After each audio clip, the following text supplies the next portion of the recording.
All right, George Bryan. I didn't see George in the list. I know he wasn't gonna be able to make it, I don't think. Melinda Dunnigan. Here. Jason Grubbs. Here.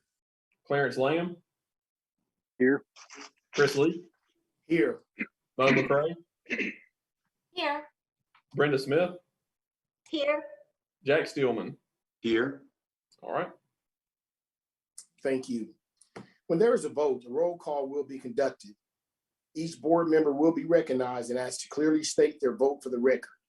All guests participating in this remote meeting, either through Zoom or by phone, will remain muted until recognized by the board for comment. Today's meeting is being broadcast live on TV 13 and is also being live streamed on the city's website. The meeting will also be replayed on TV 13 tomorrow morning at 10 a.m. and Sunday at 4 p.m. Our first order of business today will be the consent agenda. These are items for which the petitioner is requesting withdrawal or continuance, or items for which staff has recommended approval and no one has signed up to speak in opposition. For our public hearings today, each side will have a total of 12 minutes. There is no rebuttal period. Once you have been recognized by the board, staff will unmute your microphone so that you can provide your comments. After the public hearing is closed and the board goes into work session, no one is permitted to speak unless the board asks them a question. The items under section B of our agenda will require final action by the elected body, either the city council or county commissioners. As such, votes taken today are recommendations which are considered by the city council or board of commissioners during this review of the request. For special use district zoning requests, the petitioner must identify the intended use or uses of the site and give specific details on how the site will be developed. If you are addressing the board today, we would ask that before you begin your comments, please give us your name, address, and zip code for the record. Our first item of business is the approval of the minutes of the February 11th public hearing and February 25th work session. Are there any additions or corrections? If not, is there a motion? I move approval, Mr. Chairman. This is Clarence. Moved by Mr. Lamb, Second, Jason Grubbs. second by Mr. Grubbs. Any further discussion? Mr. King, would you please call the roll? Melinda Dunnigan. Yes. Jason Grubbs. Yes. Clarence Lamb. Yes. Chris Lee. Yes. Mo McCray. Yes. Brenda Smith. Yes. Jack Steelman. Yes. All right, that's 7-0. All right, thank you. Before I recognize Mr. Corley for the consent agenda, I do see that Councilmember Scipio is on the line. Mr. King, are there any other council members present that I'm not seeing? Councilmember McIntosh is watching via YouTube. Okay, Councilmember McIntosh, thank you for joining as well. All right, I'm now going to recognize Mr. Corley for the consent agenda. Thank you, Mr. Chair. Good evening, members of the board. I will go ahead and share my screen. And you all let me know if you have trouble seeing what I have for you.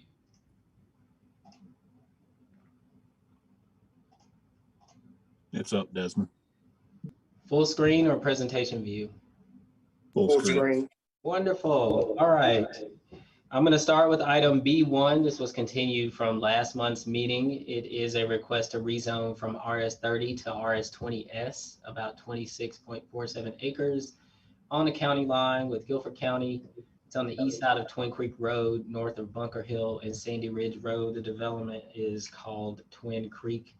Here I have kind of shaded out in orange the area or the portion of the development that's in Guilford County. So everything in white is in Forsyth County. There are 48 lots in this proposed subdivision. Again, the ones in orange are in Guilford County. Since it splits the county line, some are going to be considered in Forsyth County and some are going to be considered in Guilford County. And because of that split, the developer will be required to obtain all their entitlements from Guilford County before we will issue any permits in our jurisdiction. This proposal is in keeping with the area plan and staff recommends approval. I'll remind the board that we will have two motions, one for consistency with the comprehensive plan and one for the actual recommendation. Thank you. Mr. King, first, are there any questions from the planning board to staff? Mr. King, do we have anyone here to speak on this matter? Mr. Chairman, we've got a couple of the proponents here. We don't have anybody signed up in opposition. All right, then in that case, I'm going to close the public hearing. What is the pleasure of the board? Mr. Chairman, this is I'm for it. second, Clarence. All right, so this is like motion by Mr. Steelman, second by Mr. Lamb. Any discussion? All right, Mr. King, would you please call the roll? Melinda Dunnigan, Yes. Jason Grubbs, Yes. Clarence Lamb, Yes. Chris Leak, Yes. Mo McCray, Yes. Brenda Smith, Yes. Jack Steelman. Yes. Okay. All right. Motion to approve it, right? So that was a motion for those comprehensive plan. Consistency. Yep. And Mr. Chairman, this is Clarence. I move, no, Mo, you just moved approval, right? I second. All right, this motion by Ms. McCray, second by Mr. Lamb. Any further discussion? Mr. King, would you please call the roll? Yes. Melinda Dunnigan, Yes. Jason Grubbs, Yes. Clarence Lamb, Yes. Chris Leak, Yes. Mo McCray, Yes. Brenda Smith, Yes. Jack Steelman. Yes. All right, that's 7-0. All right, the next item on the agenda is item B3. B2 was continued automatically to the April meeting. So B3 is a special use request from HBS to add a use. The property is 1.16 acres on the southeast corner of Peter Street Parkway and Brewer Road across from Parkland High School. It's for a drive-through Starbucks. This is the proposed site plan. This is an existing commercial site along a growth corridor. As I mentioned previously, they are requesting to add the use restaurant with drive-through. It currently does not exist in the special use site now. The developer will close an existing curb cut approximately here, and they will extend a median. All of this is to accommodate or improve traffic circulation thanks to the drive-through use. They are also installing sidewalks along both street frontages, so on Peter Street Parkway and Brewer Road. This is in keeping with the area plan, and staff recommends approval of this request. And we will need two motions here as well. Are there any questions for staff? All right, Mr. King, do we have anyone here to speak on this case? Mr. Chairman, we have the applicant here. We do not have anybody in opposition. All right, then I'm going to close the public hearing. What is the pleasure of the board? Mr. Chairman, this is Clarence. I move that we recognize that this petition is in compliance with the comprehensive plan. Motion by Mr. Lamb, second by Mr. Grubbs. Any further discussion? Mr. King, would you please call the roll? Melinda Dunnigan, Yes. Jason Grubbs, Yes. Clarence Lamb, Yes. Chris Leak, Yes. Mo McCray, Yes. Brenda Smith, Yes. Jack Steelman. Yes. Okay. And Mr. Chairman, this is Clarence. I move that we recommend approval. Motion by Mr. Lamb, Second. second by Mr. Grubbs. Any further discussion? Mr. King, would you please call the roll? Melinda Dunnigan, Yes. Jason Grubbs, Yes. Clarence Lamb, Yes. Chris Leak, Yes. Mo McCray, Yes. Brenda Smith, Yes. Jack Steelman. Yes. Okay, that's 7-0. All right, the next item on the consent agenda is B4, which is called Metropolitan Village. This is a special use request to rezone property from RM18 and RMU to PBS. It's about 7¼ acres. In the area, you can see it highlighted in yellow. It's generally bounded by East 3rd Street to the north, Woodland Avenue on the east, East 5th Street to the south, and Metropolitan Drive to the west. This is their proposed site plan. It's a mixed-use development. It includes many high-visibility crosswalks at high pedestrian traffic points, which you can see here. It includes a lot of on-street parking, pedestrian-oriented building orientations. Pedestrian-friendly building orientations. These two buildings, buildings D and B, are mixed-use buildings. They're multi-story mixed-use buildings. They have townhouses down on the other side of 4th Street, walk-up garden-style apartments down on 5th Street, and an office building at the corner of Metropolitan Drive and 4th Street. The parking on this site plan is internal to the site for the most part, and they have connected open space in the southern portion of the development. These next slides are building elevations. So these are the building elevations for B and D, which are the focal point of the development. These are mixed-use buildings, as I said. So the ground floor is going to contain some non-residential use, and then the upper floors contain apartments. These are the proposed elevations for the townhouses. They have their facades or their fronts engaging with 4th Street. These are the proposed elevations for the walk-up garden-style apartments along 5th Street. And I was supposed to have elevations for the office building, but those didn't make it into the show up here. But that building, again, is at the intersection of 4th Street and Metropolitan Drive. You can see my cursor highlighting it. This is in keeping with the area plan, and staff recommends approval of this request. You will have 2 motions on this case as well. Are there any questions for staff? Yes, this is Clarence, Mr. Chairman. Mr. Corley, about 2 slides back, I think there's a slide that refers to Mitzvah Church, but I wanted to make sure I didn't misread that. Maybe another slide. That may have been the slide that I went to by accident, the next case. Okay, very good. I want to make sure this, okay, I do know where this location is, and bounded by 52 and 3rd. Yes, US 52 is a little over to the west. Thank you. Thank you. Any further questions for staff? All right, Mr. King, do we have anyone here to speak on this issue? Mr. Chairman, we do not have anybody signed up in opposition. We have quite a few folks here that are in support of this project, so I definitely want to acknowledge them and just pause for a second. If there is anybody here that is in opposition to this case that we missed, please unmute yourself now and let us know. If anybody's in opposition to this rezoning case, Metropolitan Village.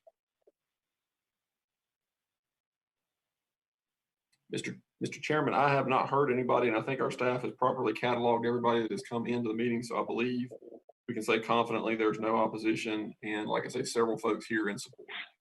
Well, thank you so much. Seeing none, I'm going to declare the public hearing closed and thank those who came out. I saw Mr. Tom Johnson on here as well, who's part of this project, so it's good seeing all of you.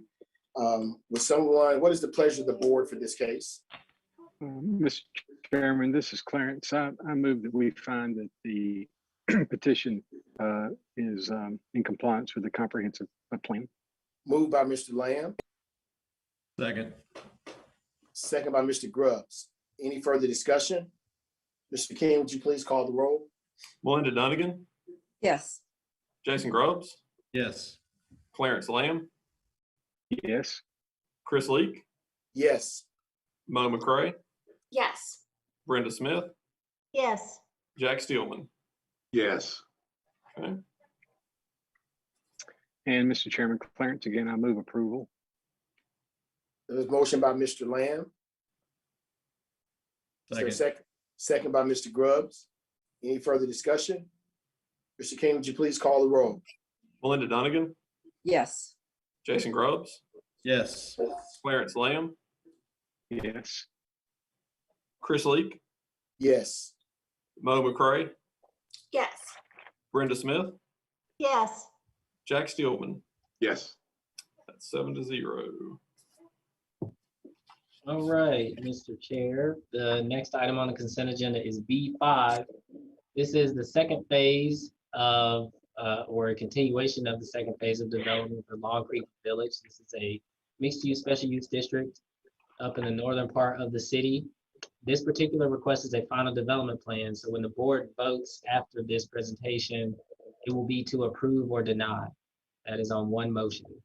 The proposed development is 124.1 acres on the south side of Nisbet Church Road across from Ridge Bluff Drive.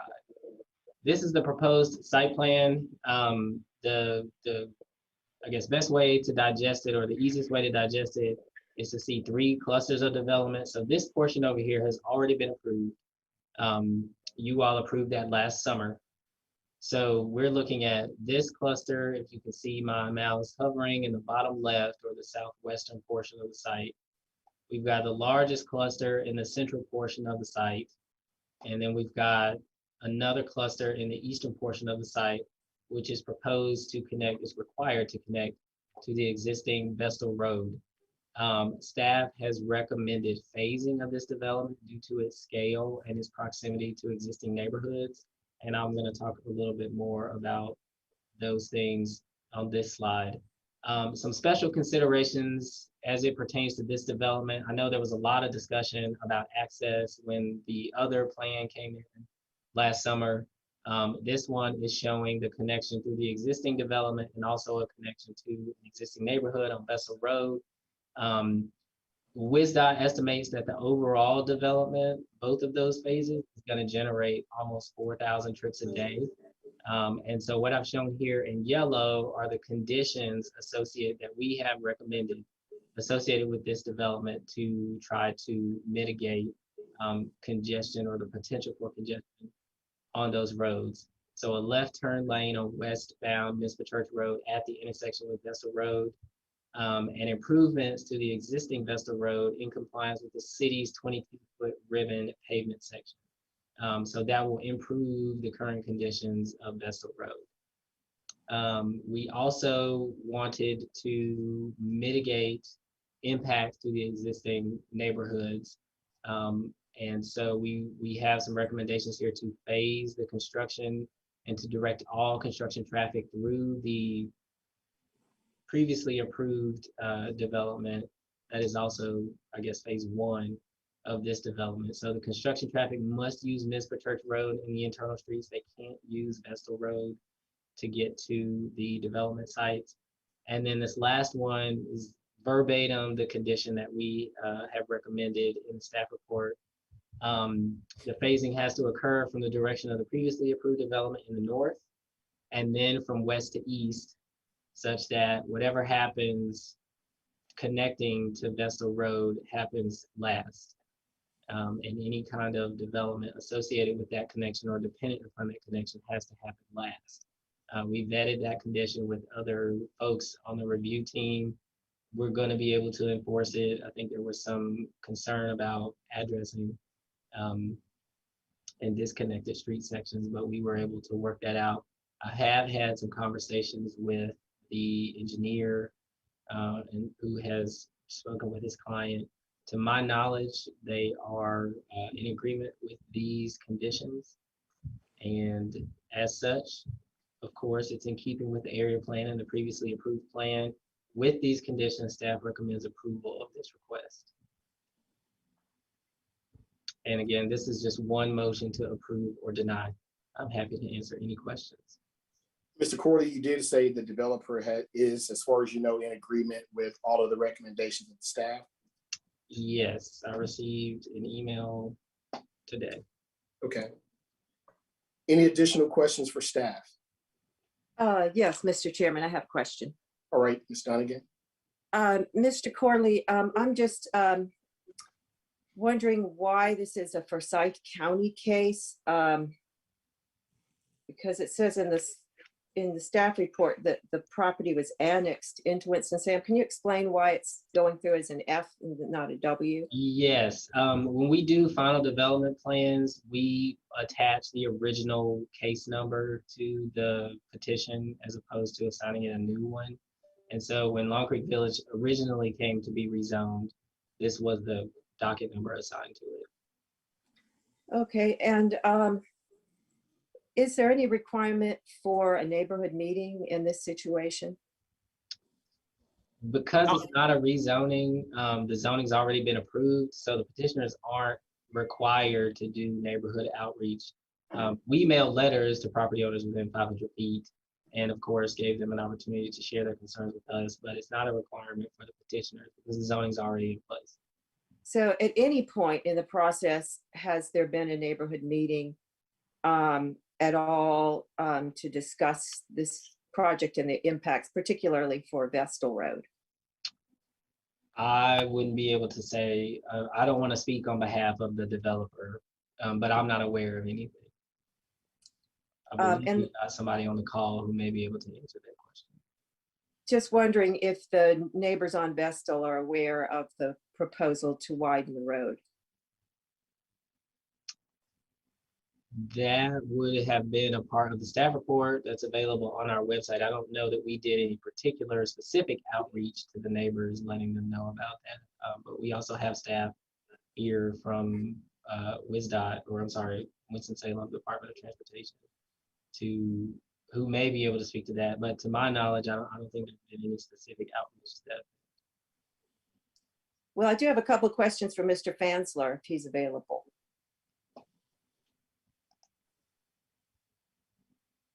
I believe I saw that he was on the call. Is that not the case? I think I saw him too. Let's see.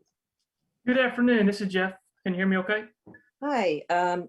So can you answer that question about how would folks be notified on Vestal about the plans to widen their road?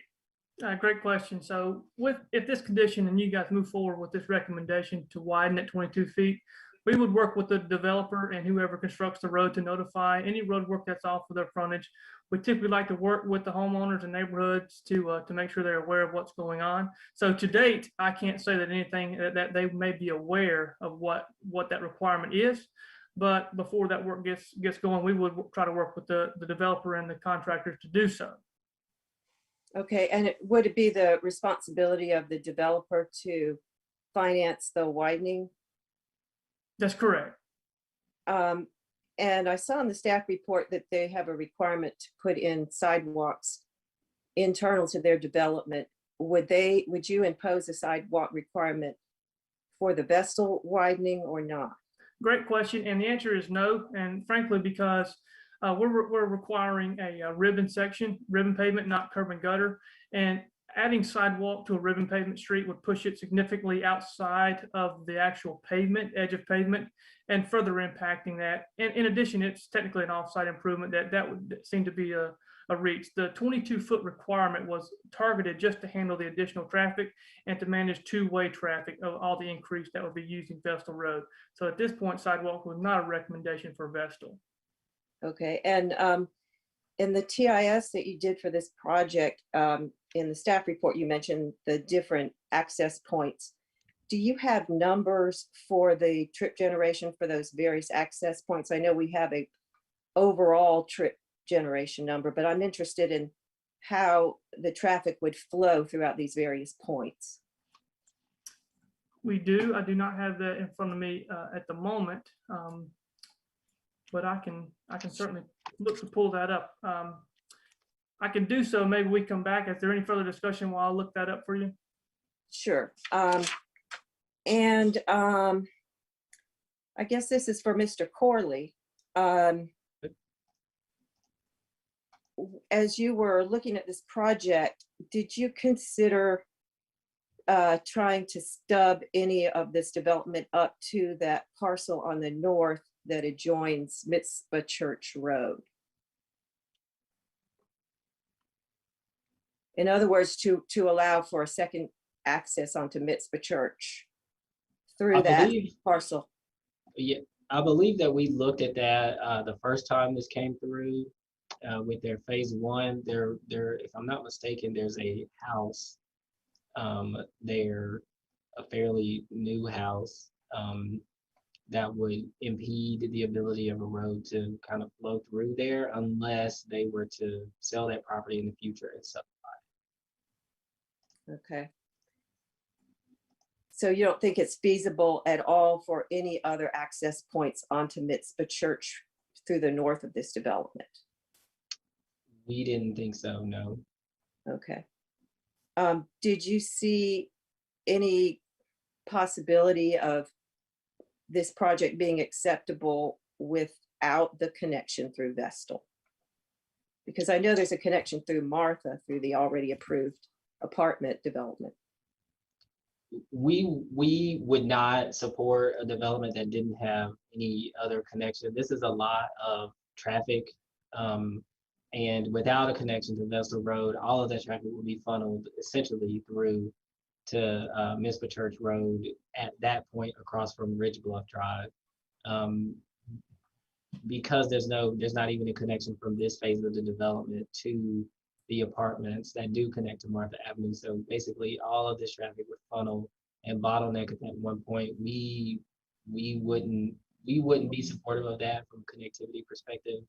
I can't speak for transportation, but I can't imagine that they would be supportive of that either. Okay, and then a question really about the stormwater management on the site. Mr. Fogarty had raised some issues about whether there were enough stormwater management devices on the site plan. Has that been ironed out, or is that still a question? I believe Joe is here. Yeah, I'm here. I mean, the developer, according to what the developer has told me, he thinks at this point there is enough stormwater management devices to address the stormwater management issue. So, you know, it's impossible really for me to be able to say for sure at this point in time, because I haven't seen a detailed grading plan. That's not a requirement at this stage of the process. So, you know, I just kind of have to take the developer's engineer's word for it, basically, that they have enough devices shown. Obviously, when they come in for permitting, I'll be making sure that everything is picked up and managed accordingly. Right, and one of my concerns is that I believe that this tributary of Muddy Creek goes down into Long Creek Park. It would be going under, I guess, the new beltway when it's built, but it does flow into and along areas within that park. So I would just like to make doubly sure that we don't have impacts to those creeks that impact our recreational resource from this project. So that's why I think it's important to make sure that the stormwater is properly managed. Yeah, and the stormwater will be managed per the current ordinance requirements, you know, the water quality aspect and the quantity aspect, the 2, 10, and 25-year storm events or the design limits. Of course, I just want to put it out there that once you go above 25 years, if you get a 50-year event or a 100-year event, this site will not, those management devices will not be adequate to manage, say, the 100-year storm, the 50-year storm. Or ordinance only requires management up to the 25-year storm. So will there be impacts downstream? Yes, if you get a 100-year storm or anything more than a 25-year storm. Mm-hmm. Okay, thank you. Okay. If I could just get, my concern really is I'd like to know what the traffic impact is going to be to Vestal. What the numbers, their trip generation numbers are for Vestal. That's my main concern, if Mr. Fansler was able to reach that information. Yes, Melinda, this is Jeff again. I did get that information for you. So what we're looking at is the distribution was modeled for the traffic analysis, and basically site access 1, the main access there across from Ridge Bluff is going to be the primary way in, and it's modeled at 85 to 90% of the site traffic will use that one, and around 5 to 10%. So we're talking, you know, 3 to 500 or so trips a day to use Vestal Road is what the TIA is recommending and calling for based on how the traffic is expected to disperse the site. So 300 to 500 extra trips on Vestal is what you're estimating? That's correct. And just wondering, because as you drive down Mitzvah Church from the direction of Bethania Rural Hall Road, the first street you come to is going to be Vestal. Do you think drivers are going to be motivated to take that turn onto Vestal before they get to the main entrance, so to speak, or not? It's a great question. Driver behavior is always unpredictable. There will be some of those that do that just because it's easy, but it's more about direct access and time of entry. And so when we model these things, we model travel time and really how you would get there most expeditiously. And everything that we're seeing puts most of the load on Mitzvah Church, on past Vestal and turning left into the site across Ridge Bluff. So while I don't know exactly, this is just a model that we're looking at. It's hard to say exactly, but based on everything we see, that given the way it's constructed and built and the alignment, it would be more advantageous and feasible for folks to turn off of Mitzvah there at the main access off right there across from Ridge Bluff. Okay, thank you.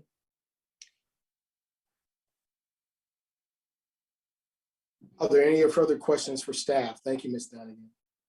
Mr. Chairman, this is Clarence. Just one for Mr. Fansler.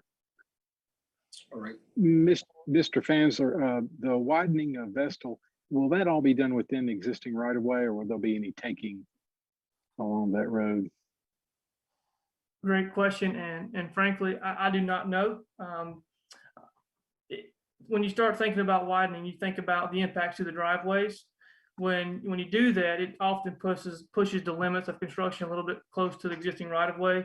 And it's likely that the work could reside in the right of way, no doubt, but there may be what we call construction easements just to build it, where you would need the room just to construct it, but it wouldn't be formal right of way acquisition.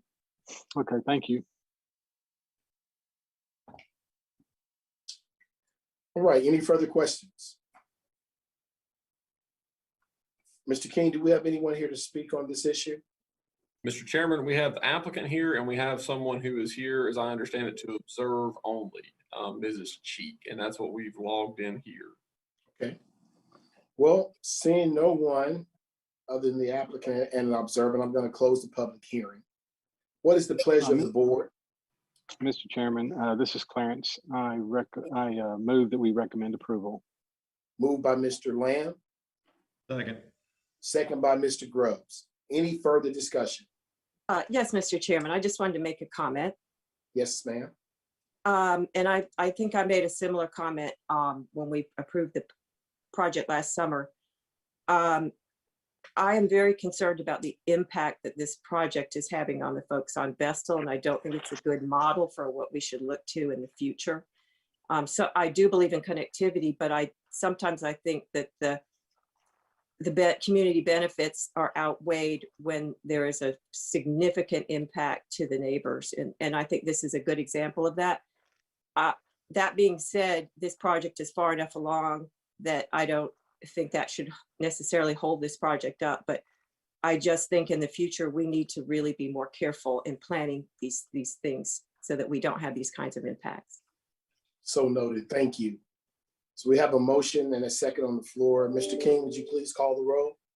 Melinda Dunnigan, Yes. Jason Grubbs, Yes. Clarence Lamb, Yes. Chris Lee, Yes. Mo McCray, Yes. Brenda Smith, yes, Jack Steelman, Yes. 7-0.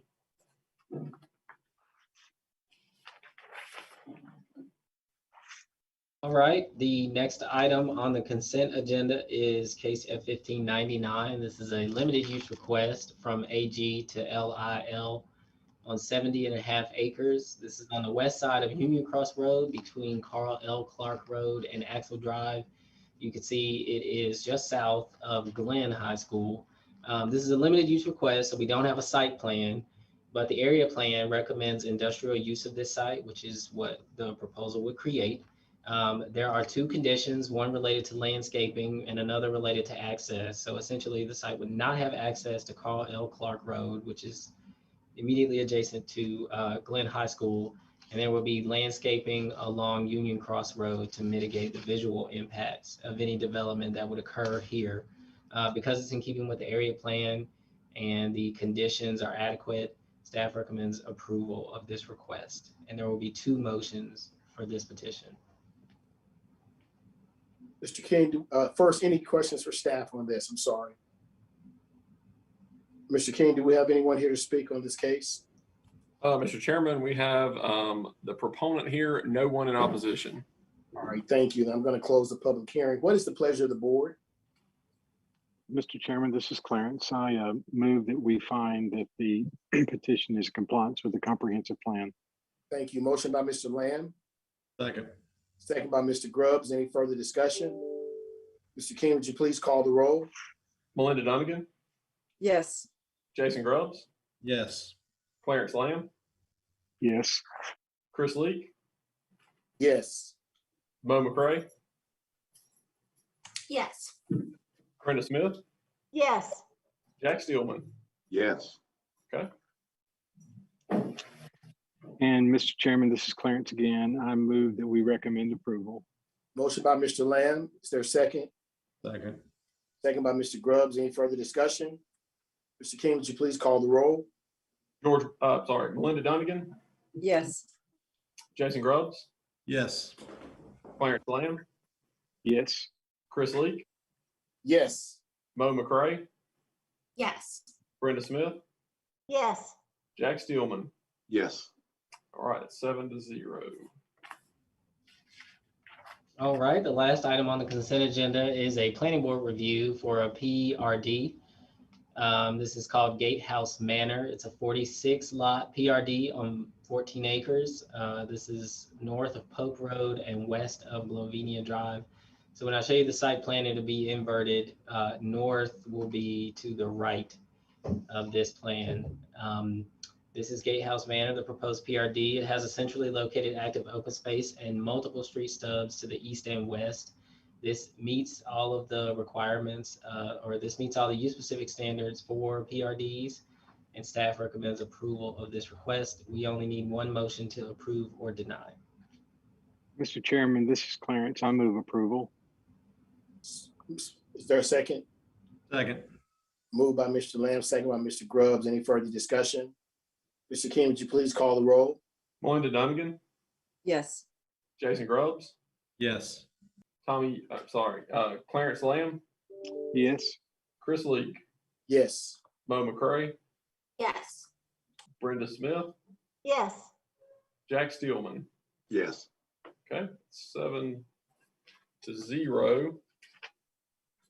And Mr. Chairman, that brings us to item B7 on your agenda, which is our UDO CC 10. That is our text amendment dealing with North Carolina General Statute, Chapter 160D. Chris Murphy is going to give a very abbreviated presentation, and I don't want anyone watching at home to think that we're glossing over this or taking this lightly. For anyone watching at home, we discussed this at length at the January work session for about 30 to 45 minutes in detail, and we also brought it back in February at the Planning Board's work session again for additional discussion. So I don't want anybody to think watching at home that we're just kind of running through this very quickly. There's been quite a bit of dialogue on this, and so Chris is going to give a very brief summary, and then we'll hold a public hearing on this item. Thank you, Mr. King. Yes, I'll try to be brief. I'm going to go over each of the sections, but I will not go over it in detail the way we did before. I'll just hopefully skim over them quickly. The request is something that we put together with planning development staff along with the city and county attorney's office. And this does match or align with the North Carolina General Statutes changes to 160D that were adopted over the last year or so. And the implementation has been delayed as a result of COVID. So we now have until June 30th of 2021 to get these adopted. If you'd go to the next slide, please. The creation of North Carolina General Statutes 160D is the first comprehensive recodification and modernization of the city and county planning statutes since 1905. This has been a collaborative multi-year effort which began in 2013. Chapter 160D is a consolidation of the county and city enabling statutes 153A and 160A respectively. And the intent behind this is similar to what we did with the UDO clear code, trying to streamline things, make things more clear, concise, and in one location. The text amendments are presented in the order in which they appear in the UDO, not the order in which they appear in the 122-page document adopted by the General Assembly. If you go to the next slide. Sections 1 and 2 are basically what I would call housekeeping. Anywhere there is a reference in the UDO to 153A or 160A, we're going to change that to the equivalent 160D reference. And we're doing that by reference. We're not actually calling out each individual sections, and we did run that by the attorneys and they were comfortable with that. Same thing with section 2, anywhere where it says design review guidelines or guidelines under historic preservation, those are being changed to the word standards. That is the language that needs to be in our ordinance as a result of 160D. Section 3 aligns our ordinance with the statutes relating to vesting and provides more options. If you would go on to the next slide, please. Section 4 is it authorizes the future governing body to accept development applications pending jurisdiction transfer via voluntary annexation. The case that we had earlier today wouldn't be an example of that because that was a final development plan under something similar, but let's say that that had not been rezoned previously, but it had been annexed. They would be able to submit that under the city's authority, but the city wouldn't be able to act on it until the annexation took place. It just provides guidance on that. Section 5, this section amends the exempt subdivision provisions to match the language in 60D. Section 6 caps the maximum contingency that can be required for incomplete infrastructure on a surety bond at 25%. This is a reduction from our 50% locally. And again, this is a requirement. If you would, go to the next slide. Section 7 provides an additional category for minor subdivisions and further specifies that if the conditions are met, that only a plat shall be required. Section 8 eliminates the verified motion provisions for special use permits in the city. That was something that was in there, but is actually expressly prohibited by the new 160D. The only thing that can be submitted to the elected body are the names and addresses of folks that have submitted comments, and the city and county language is the same. And the reason why I bring that up is the county did not have the verified motion provisions in the UDO, but now it just makes it clear for both bodies how that's done. Section 9 clarifies existing practices for published notice. We were already doing this, but it just basically puts it in the ordinance that it's required to be done 10 days prior to the hearing, and it has to be published twice. If you would go to the next slide. Section 10, again, is similar to what we went over a couple sections ago, but this is dealing with UDO text amendments. And you actually can submit comments, and you can submit that in writing as long as you meet that deadline. It will be forwarded to the elected body and to planning board what those comments were. Section 11, again, is just another clarification on published notice. Section 12 updates and expands the conflict of interest provisions for the elected body, and just basically expands and provides some clarification on what constitutes a potential conflict of interest. If you would go on to the next slide, please. Section 13 is similar to the one we just went over, I believe, Section 10, and this is dealing with zoning map amendments, and as long as comments are submitted 2 days prior to the hearing, that those comments will be forwarded on to the elected body prior to their hearing. Section 14 codifies staff change authorizations, and this is something that we had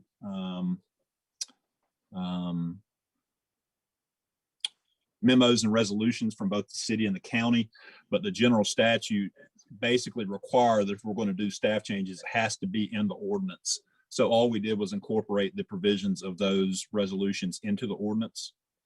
Section 15 basically adds amateur radio towers as something that's permitted above the height limit up to 90 feet. And that's consistent with the general statute provisions and existing FCC regulations. And it's something we've actually already been doing.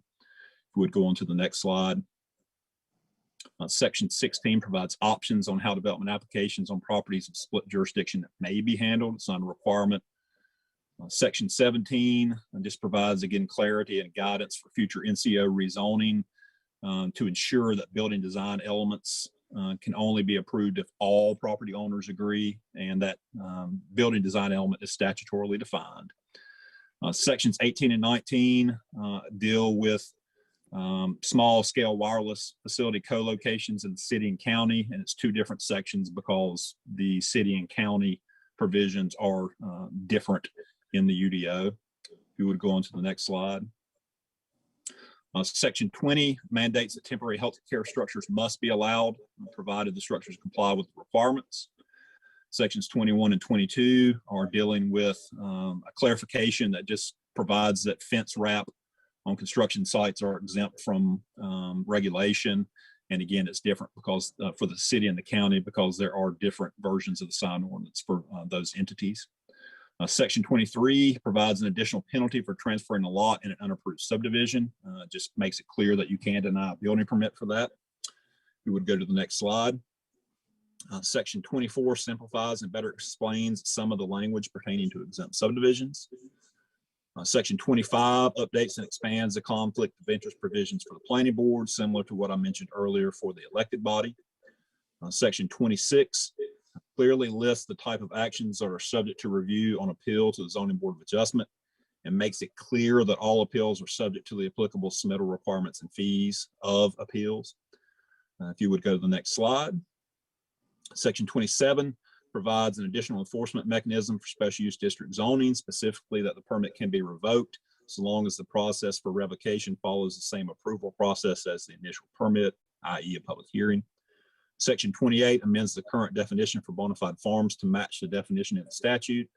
And finally, Section 29, this section amends the current definition of subdivision to include a new category of minor subdivision, and further it deletes the redundant county-only definition for minor subdivision and major subdivision.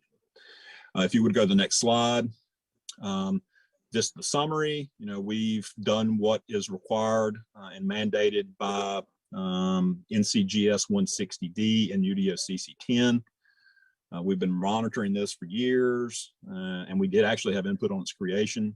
Staff did work closely with the city and county attorney's offices leading up to the drafting of this language, and both offices have reviewed the draft changes, and staff finds that there's no impact on a majority of the amendments and minimal impact on the balance. Regardless of impact, these changes are state mandated.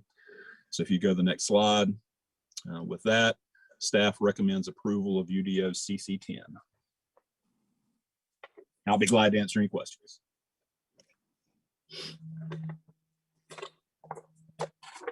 Are there any questions for Mr. Murphy? All right. What is the pleasure of the board? They asked if any questions. I'm sorry. I'll gladly recommend approval. I'm sorry. Yeah, let's make sure no one's here. Yes. Mr. Chairman, there is no one here signed up in opposition. Great. Thank you. Then I'm going to declare the public hearing closed. Again, yes, Mr. Chairman, this is Yeah. After you, Clarence. I would move that we recommend approval. Wholeheartedly second, please. Let's move by Mr. Lamb, second by Mr. Stillman. Any further discussion? Mr. King, would you please call the roll? Melinda Dunnigan, Yes. Jason Grubbs, Yes. Clarence Lamb, Yes.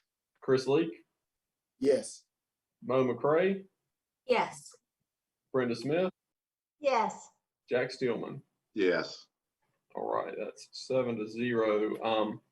And I do want to take an opportunity to really thank Chris. This has been a mountain of work that has gone into getting this. This was a whopper of a text amendment that came from the state that we had to incorporate into our ordinance. And when we've got a combined city-county ordinance, it makes that task even harder. So I really want to thank Chris for his hard work and diligence and staying with us and helping to keep this thing on track and keep us in good shape for compliance with the state. So just want to make sure we recognize him and his hard work there.